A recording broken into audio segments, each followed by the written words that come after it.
Today's class, number 236, the resolution and the answer. And I used the foundation scripture when Jesus said, if I be lifted up from the earth, I will draw all men unto me. This lifting up from the earth is the same as I go into the Father. This turn away from evil, I go into the Father. This is the lifting up. And believe it or not, this is the resolution and the answer. The moment I turn from, it says turn even from the appearance of evil. Repent, change, turn and go in another direction. But the automatic response is, well, this is difficult. This is hard. How can I turn from the appearance when it's turned me in half? It's the thing that I'm dealing with out here. Just like, as I said, there we were trying to get on the conference call this morning, and the appearance is what? One that would be that we would normally call a bad one or an evil appearance. But you turn from that appearance, I go into the Father, and the Father's idea is we'll use the backup number. And then you get on. And then we were able to give it out to those of you who are on here right now, the backup number. And we went into the Father. Or we could pay attention to how it makes us feel to be dealing with an appearance. Sometimes we're looking at appearances that are called evil, and we start paying attention to how we feel, how it's making us feel. You know, the anxiety, the anger, sometimes even crying, the just the over-the-top feeling that you get, swelled all up inside, you know, and you're paying attention to all of that. And somebody will say, well, how can I ignore this appearance? This thing is tearing me up. That's not what's tearing you up. What you feel is tearing you up. It appears to be tearing you up because it can't tear you up either.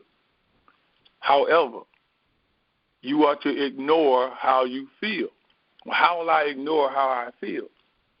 If I be lifted up, I must translate those feelings into stillness. I must translate those feelings into spirit. I must translate the entire situation back into spirit. If I do that, if I sit and contemplate the Word, contemplate the truth, contemplate what God is, which is what I am, then the feelings begin to go away. And you notice that when the feelings start to go away, the appearance starts to change. Now, that works the same way for an appearance that's good. A lot of people are enthralled with how somebody makes them feel. Or I got a new car. Oh, my God, I'm just all wrapped up in it. I got new carpeting. Or I got a new home. Or, you know, I won the lottery. I don't care what it is. You got to enjoy something, but you can become mesmerized by how it makes you feel. And you got to remember when Jesus was standing on the platform and Pilate said, I can take your life or I can give it. And Jesus said, you don't have any power to do anything with me. That appearance has no power to do anything with you. And therefore, you can do what? You don't have to ignore how you feel, that you feel real good about how something has worked out in your life, but you do have to transmute it. You have to translate this thing back into spirit. I rejoice because of the spirit behind what it is that has happened with me. When the evil comes, Then what do? I translate what? My feelings back into rejoice mode. Why? I thank God because this thing is getting ready to be resolved. And I know the answer. The answer is the same no matter what. I am the answer. There's no way in the world I could ever get away from being the answer. But the resolution is where a lot of people fall short. I know it's where I fall short whenever things don't work out in a timely manner. With me, I fall short because I pay attention to how it makes me feel.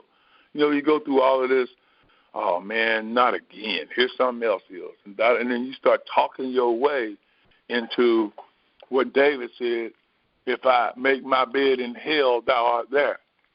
Well, if you make your bed in hell, that means you start translating right away, translating that feeling of being bound up, pressed against the wall, feeling really upset. You got to translate that.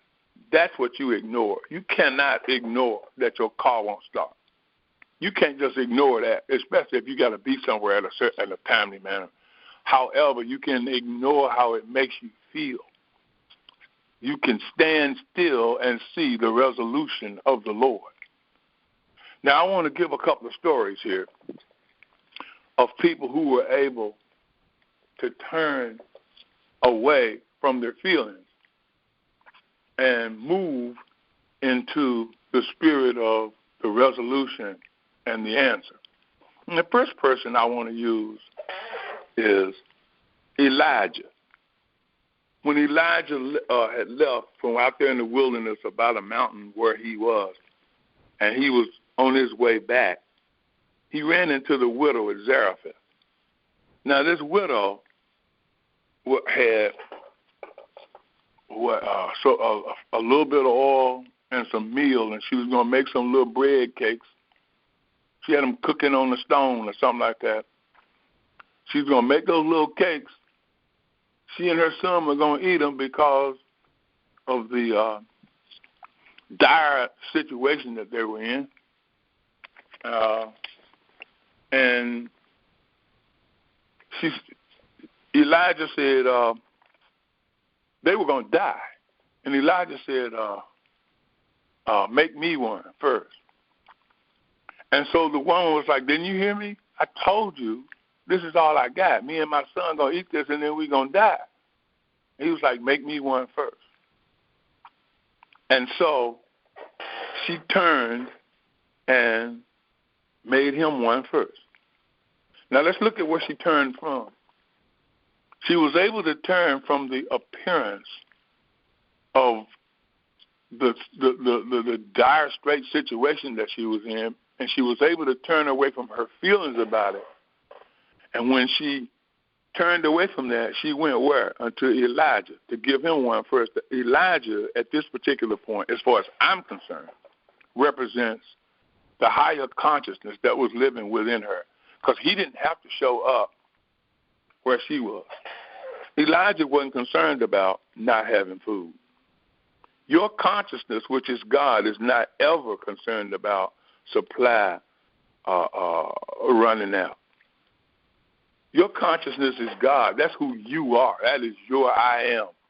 And you are never, ever aware of drought and blight and not having what it is that you need. However, this lady was dealing with just how we going to make it. All I got is this little oil and this little bit of meal. My son and I are going to die out here.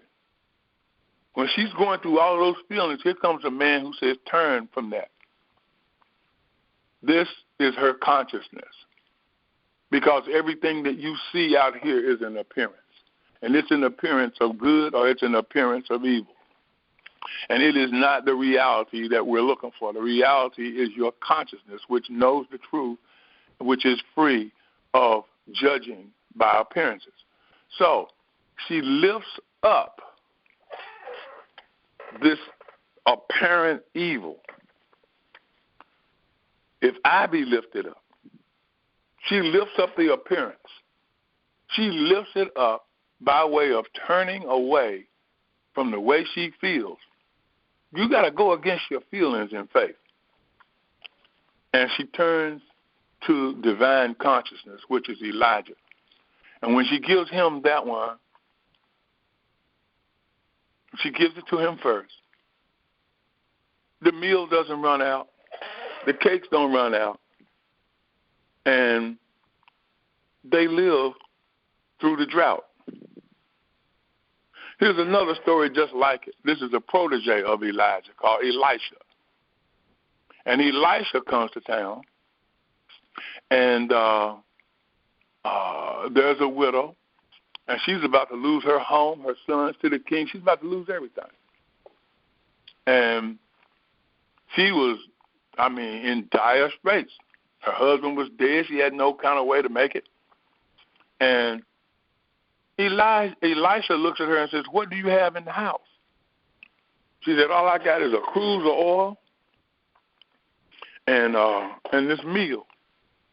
"No, just a cruse of oil. All I have is a cruse of oil." And he says, "Well, go out in the neighborhood." Now think about it. Here's a lady who's feeling what? I'm going to lose everything that I've got. There's no way for me to salvage my situation. I'm going to lose my home. I'm going to lose my sons. I'm going to lose everything because I owe. Go out and borrow vessels. And don't get a few. Get as many as you can. And then after you've gotten all these vessels and you come back, then take the oil and start to pour. But then he makes a very unique request. Command. Bring the first one. Bring one to me first. In other words, lift it up. Lift up what you got. Lift it up unto the consciousness of I have, not I don't have. And then she began to pour after she gave him one first. Now, can you imagine going against your feelings, going out and borrowing a whole bunch of vessels to pour oil in? But your feelings have got to be telling you what? This is crazy. You must be out of your mind. How's this going to work? But those feelings have to be translated back or up. They have to be lifted up to the level of your Christ consciousness. Because within you are aware that there's no such thing as being so devastated that you're going to lose everything and not have a way to I guess rebound is not a good word. You're going to lose everything. And you can't rebuild. Well, I guess rebound was a pretty good way. You're going to lose your kids. But here's this consciousness that's in you. Remember, we're not looking at an appearance. We're not looking at a man named Elisha. We're looking at a consciousness called Christ, which is I go into the Father. If I go into the Father, I'm going to come back with the right answer. What is the right answer? I am the answer. That which I'm seeking, I am. So we know the end of the story. The lady began to pour, and the oil did not quit until she didn't have any more vessels. He said, pay your debts and do what? Live on the rest. Live on the rest. Live on your consciousness. You can't live on just selling oil. How many people in this world try to live on selling stuff? Selling stuff doesn't guarantee you that your health is going to be maintained. But you can live on the Christ consciousness until it's time for you to leave this particular incarnation. Moses, Jesus said, just as Moses lifted up the serpent in the wilderness, so shall the Son of Man be lifted up. Now, you are the Christ consciousness, the I am, but you are also the Son of Man. And remember, Jesus said, whom do men say that I, the Son of Man, am? Whom do men say that I, the Son of Man, am?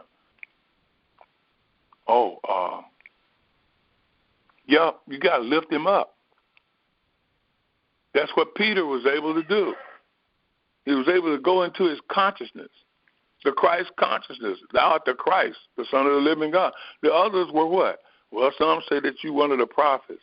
John the Baptist come back. or what have you. But who do you say that I am? In other words, who do you say that you are? And that Son of Man has to be lifted up the same way that the same way that Moses lifted up the serpent. What does the serpent represent? He's the most subtle creature of all of them.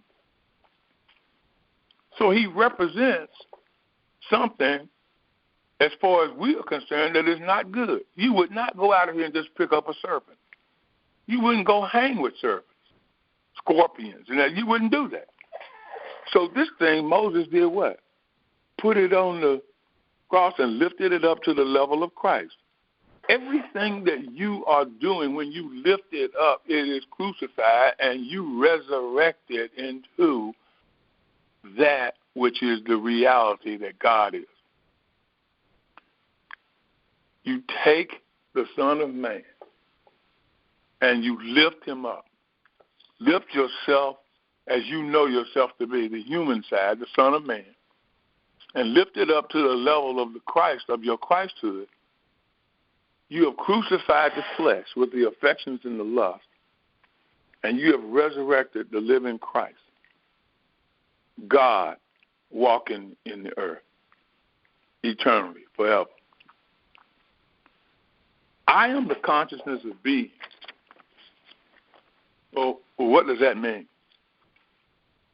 What does it mean to be? Well, if you conjugate the verb to be, it starts out with what? I am. It goes on to say, I am, you are, he, she, or it is, we are, you are, they are. But it starts out with I am, and then it sees everybody else. Groups are either singular, you are, he, she, and it. He, she, or it is. We are, you are, they are. However, that is my awareness of being. And my awareness of being is God, because it starts out first with I am. So that which I desire, I am. I must be that which I desire. As I posted on Facebook the other day, Amanda Gorman, the youth poet laureate, in the inaugural address, when she said, we have to have the courage to be the light. Well, I am the light. So if I am the light, I have the courage to act like the light. And how do I act like the light? I turn from the appearance of evil. And the majority of the appearance of evil is how it makes me feel. And if I turn from how I feel about something from an evil perspective, I turn from it having power. And I go into the Father, and I do what? I translate that thing. I'm able to get beyond it. Fear not, I have overcome the world. So on the other side of it, like I said, the thing that I feel made me feel real good, I take that to the Father also. I go into the Father so that I don't get overwhelmed into feeling I'm mesmerized by this. Because when the good feeling is overwhelmed and mesmerized by something of an apparent good, something that's appearing to be good, what happens when it changes? What happens when you go from touring all over the world singing to unsung on Sunday nights? What happens when it's all gone? It's not there anymore. What happens when I was the heavyweight champion of the world, now I'm nothing. I was the NBA champ, the football, Super Bowl. I was a great this, great actor, great everything. What happens when I'm not getting roles anymore? What happened to that good feeling? It's gone. Trying to live on it, it's gone. Now it's switched into what? A bad feeling, an evil feeling. But what if I ignore them both and take them both into the Father? That means I can stay grounded when it's really good, and when it's bad, I can stay grounded because I'm treating them both the same way. Because I got to realize I'm in a world of appearances, and appearances are not power. Appearances are not the reality of what it is that I am among. The kingdom of heaven is among us. I know that the kingdom of heaven, or harmony, is always written into the script. I'll talk about that in just a minute.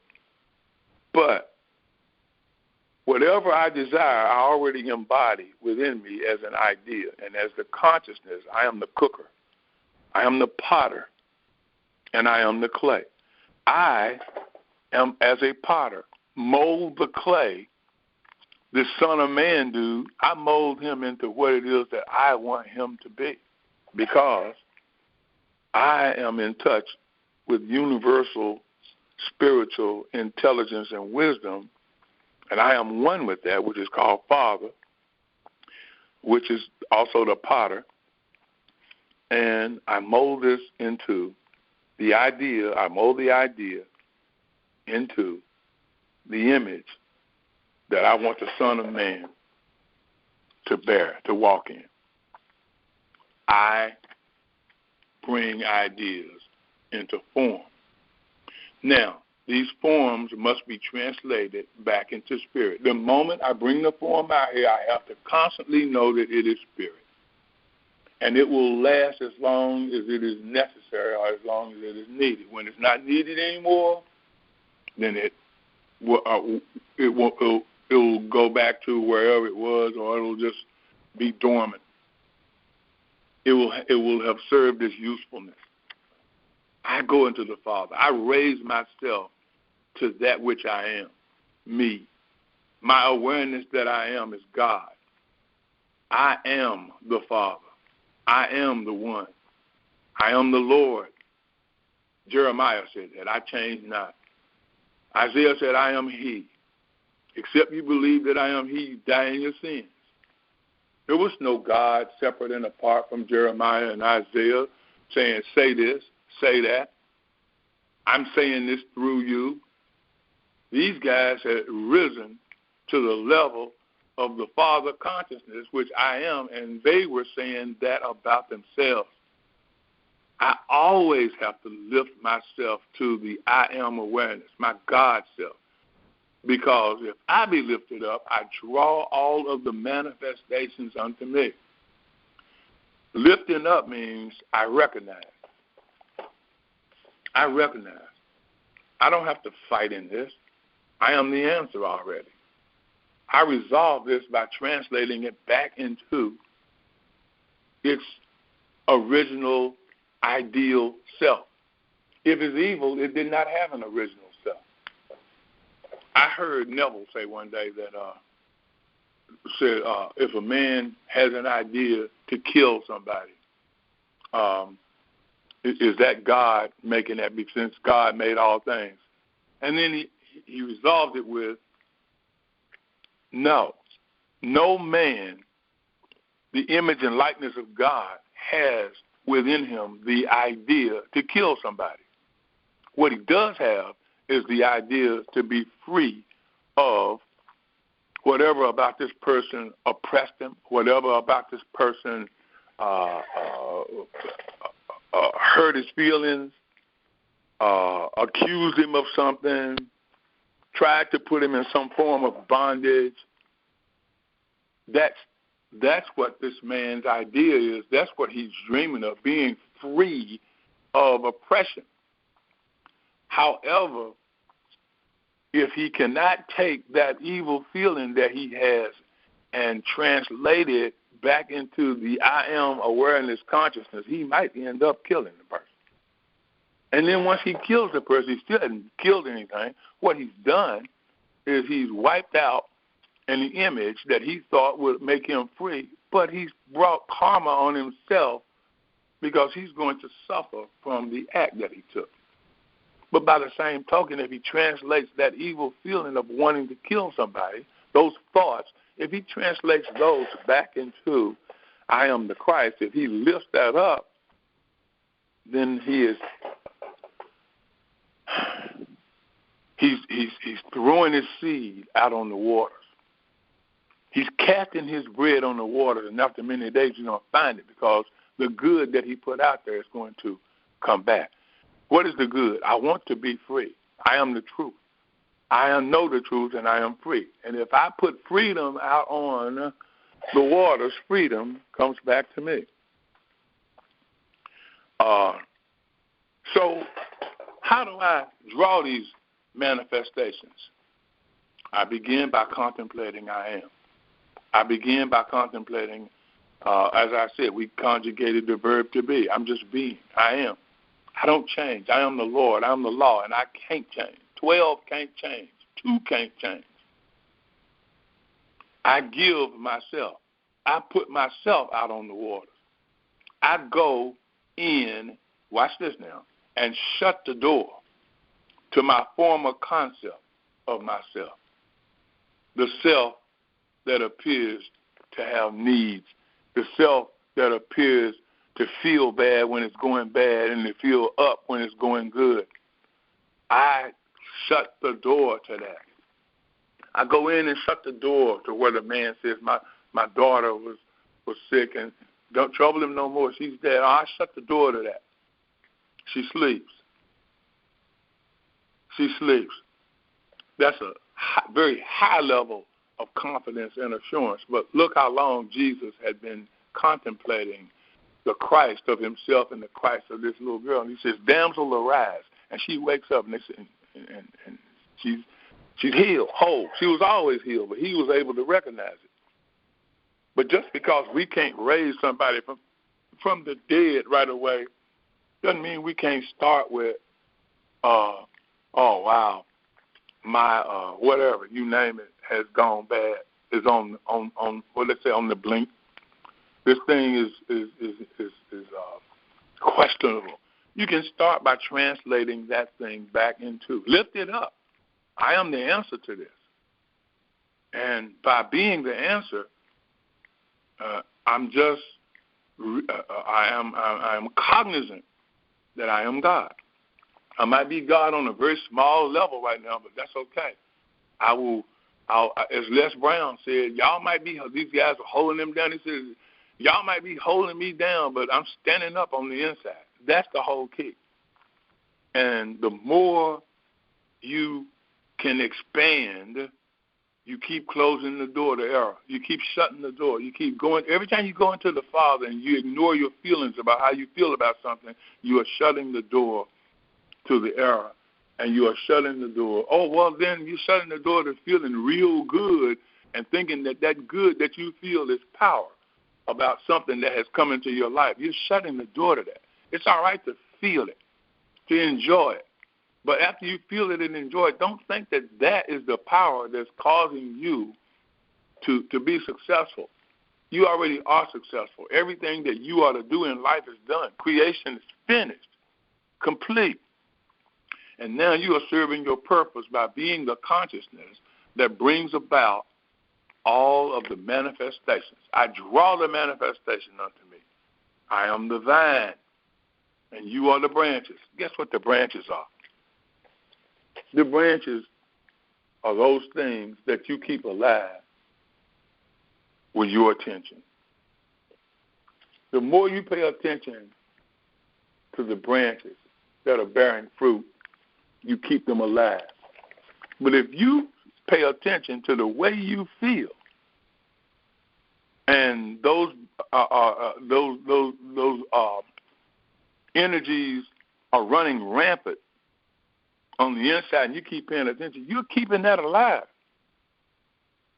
But the moment you turn from those energies and go into the Father, you lop off that branch that is causing you your problem. That feeling falls away and is thrown into a pile and burned. Why? Because you are now fulfilling your purpose. You didn't come to destroy. You came to fulfill. And that branch is there in a negative way to do what?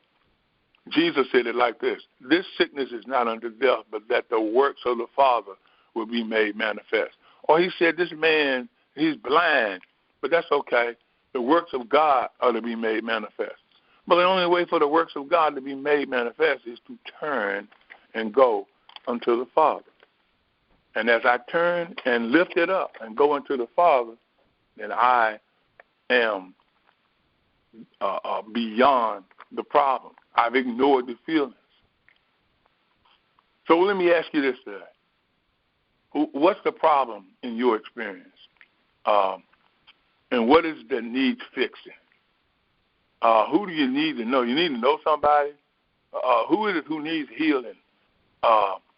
Who is it who needs finances?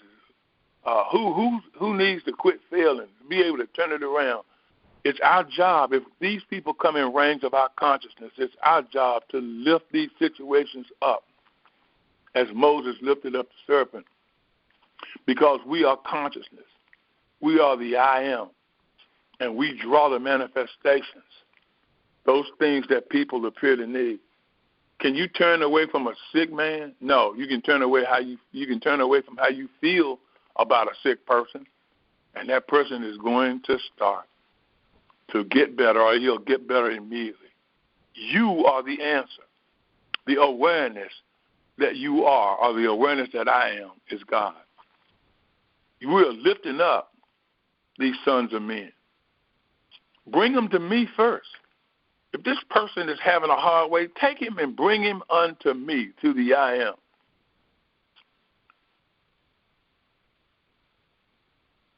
We are the healing of the nations. Your desire is an idea. It cannot come into your experience except you, God consciousness, manifest it. You must become one with your desire. Matthew 18:19 says, if any two agree, guess what those two are? You and your desire. You and your idea. When you realize I am this idea, I am drawing this idea unto me by way of manifesting a form. I just need to remember to not get mesmerized into believing that this appearance is the reality. This form is the reality. It is not. I am the reality, and I give it life. I keep it alive. It is a branch on the vine that I am. And I agree. In the clarity of conscious conviction that consciousness that I am is God, that's how I make all things.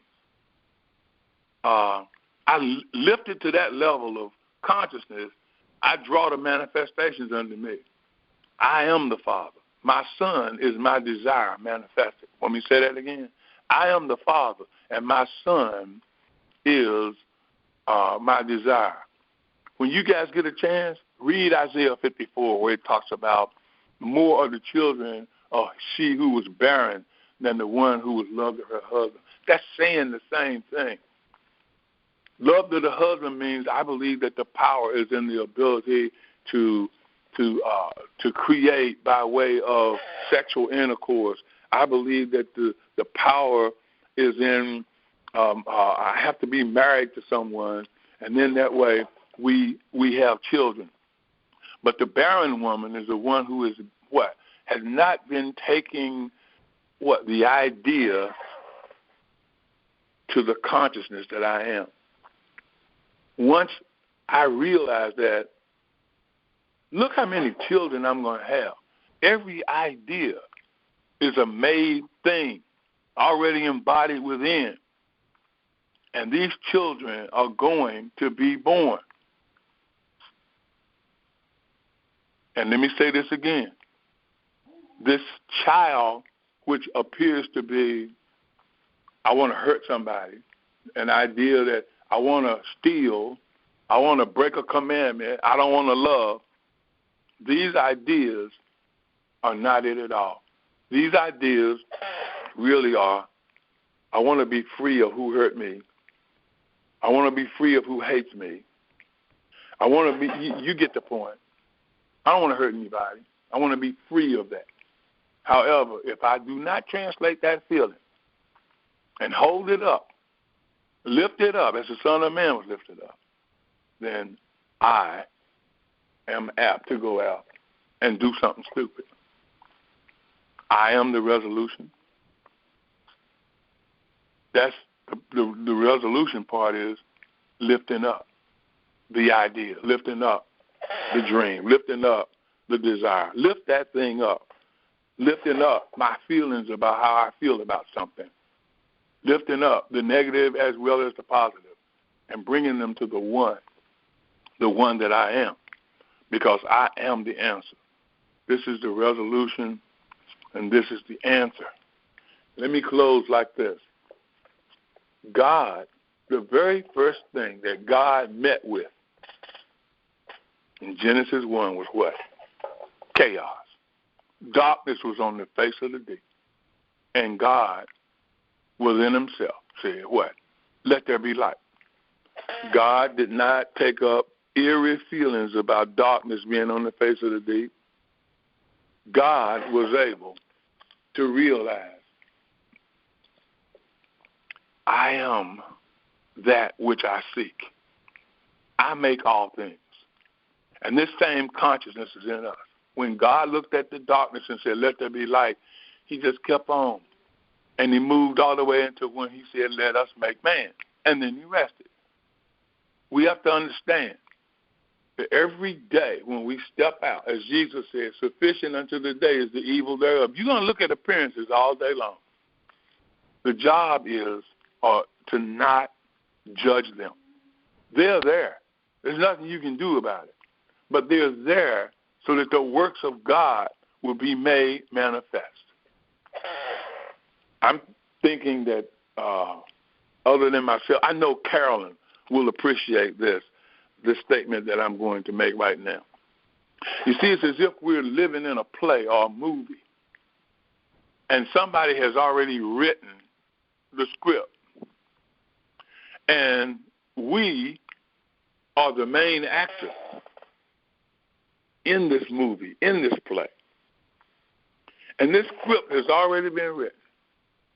And we know how it's going to turn out because the author of the play, the writer, has already written it to its completion because it's going to be harmony.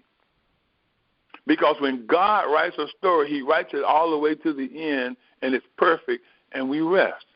And when we learn our lines by listening and speaking those lines, we resolve everything because each line is causing us to lift up the risen Christ within us, to lift up our feelings about the appearances, to translate these appearances into the idea and that they are, to take the desire, to take the thing out here. And no, I can't ignore if it's personally attacking me. Now, if something is attacking you, I might be able to ignore that. I might be able to say, oh, well, there's no such thing. I am the truth. And I can do that. But if it's personally attached to me, it's going to be pretty hard for me to ignore something that is traumatizing. However, I can take the trauma and lift it up to God, which lifts up the thing that's causing the trauma at the same time. And so God, rather than being traumatized, looked at the chaos and said, let there be light. What light? The light that I am. This is not who I am. I am not this ball of terrible feelings. I am not this pain and suffering. This is not who I am. I go in and I shut the door to all of that mess. And I say, damsel, arise. I shut the door and I say, I am the resolution and the answer. And it is so. Amen. And so it is.